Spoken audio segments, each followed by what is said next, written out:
Well, I'm a hunting, I'm fishing, I'm trapping down that line. These are the stories from the blind. Ducks are diving while the geese are flying, and the turkeys strutting, there'll be bucks a rutting. Sharing with you what we know. It's outdoor time, it's From the Blind. FromTheBlind.com is brought to you by Pintail Waterfowl, specialized in waterfowl calls and call-making supplies. BarbedHook.com, outdoor business web design. Monroe Truck Equipment, your nationwide leader in truck equipment and snow removal accessories. Pavor Outdoors, your source for Wildcat LED lighting.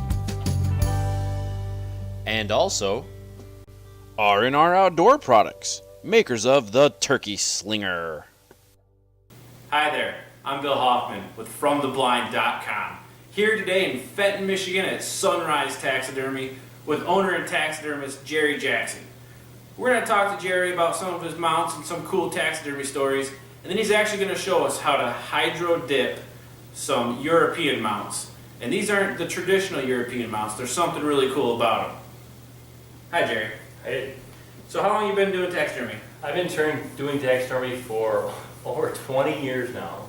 And I'm sure this is the number one question, but how'd you start? Yeah, I get asked that question all the time.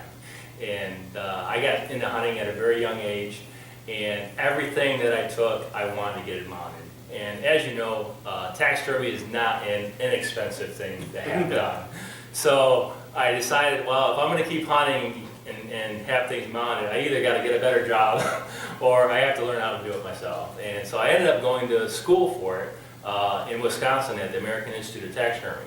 And I went to school, and it was a very good course, and I've been doing it ever since. That's awesome. Is the school still there? Yes, it is. It is still there. Cool. I'll actually put a link to the school's web address below the YouTube video you're watching right now. So if anyone else is interested in learning taxidermy, they can check out the school. Yep. And we'll make sure we tell them you sent them, right? Yep, absolutely. Cool. Over your career as a taxidermist, what would you say is the most challenging mount? Oh, I get asked that question a lot too, and I'll try to be more creative with my next question. But I guess my most challenging mount is turkeys. Believe it or not, turkeys is birds aren't difficult in themselves, but to have like a strutting turkey and make it look really, really good, it takes a lot of time to position all their feathers and the tail and the wings, just to make it look as natural as you possibly can. So I guess that's the most challenging mount that I can do. Is it hard not to rush through a mount to get it right? You definitely don't want to rush it. You want to take your time.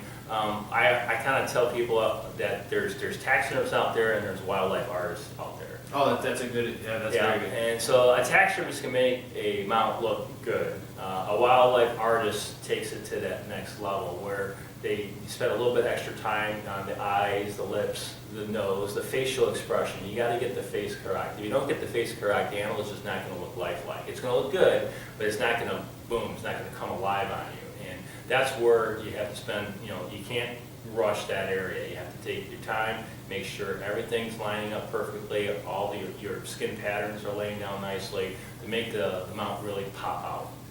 Cool. Now I asked you what the most challenging is. I'm not going to ask you the most easiest because you've probably heard that a lot. What's your favorite? Favorite?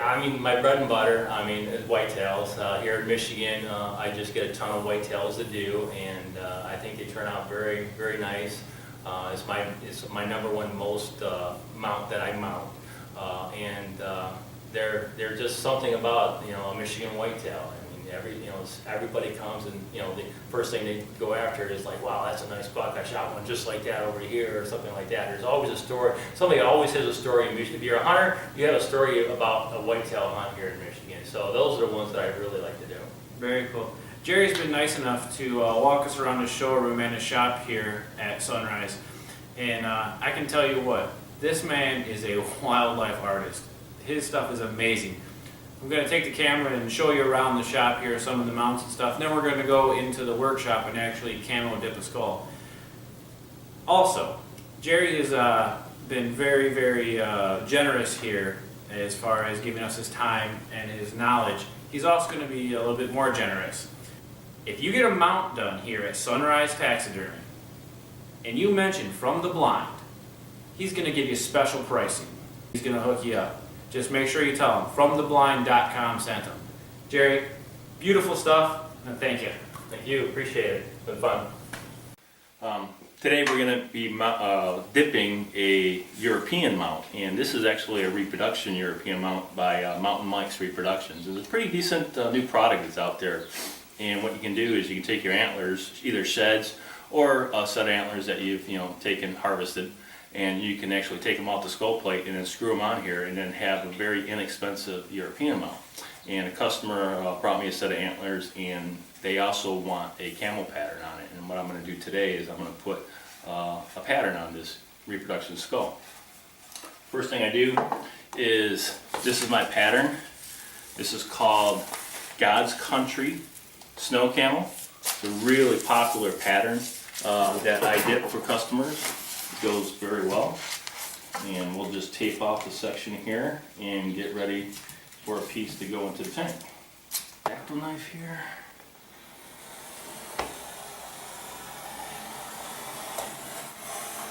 Cutting off a section, and just cut a section a little bit bigger than the object that you're dipping.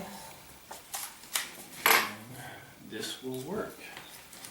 The next thing we'll do is we'll take this pattern over to the tank and we'll dip our object.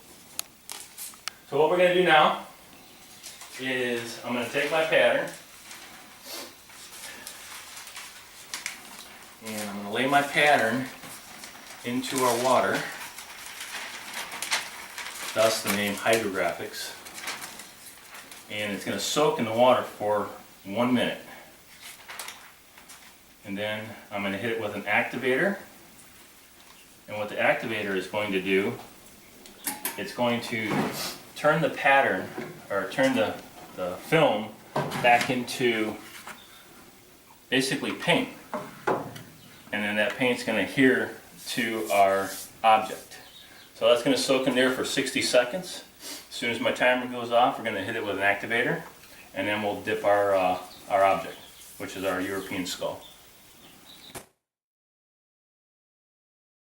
Comes out unique because depending on how you get into the pattern, each one's going to be a little bit different, which is a really cool thing about it.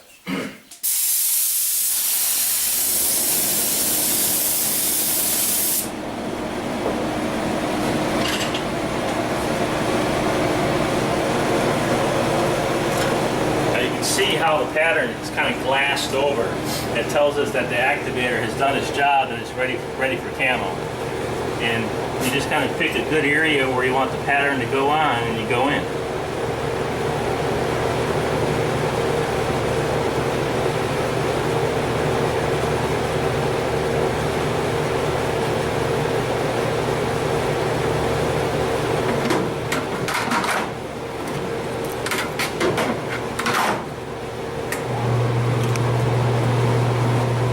What I'm doing now is the jets are cleaning out the surface of the water for me.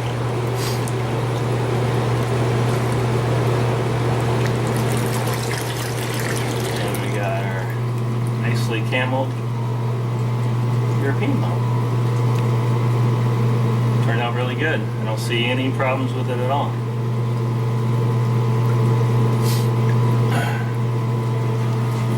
Move over to our wash tank. I'll put it in here in a wash tank.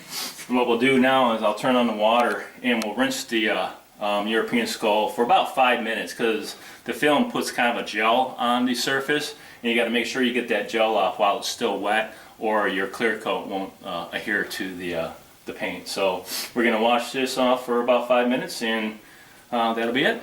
It's actually pretty nice.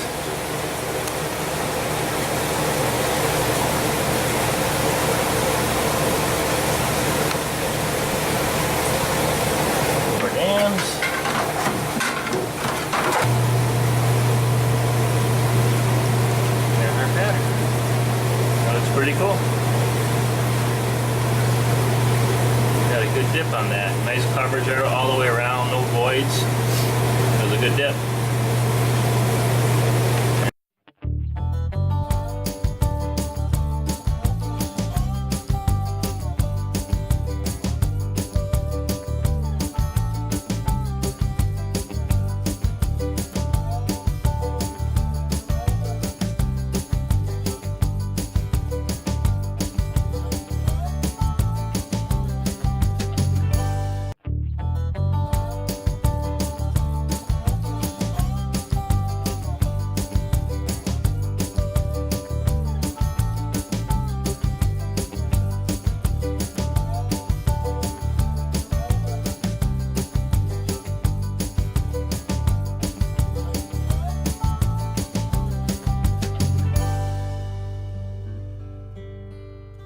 FromTheBlind.com. Like us on Facebook and follow us on Twitter.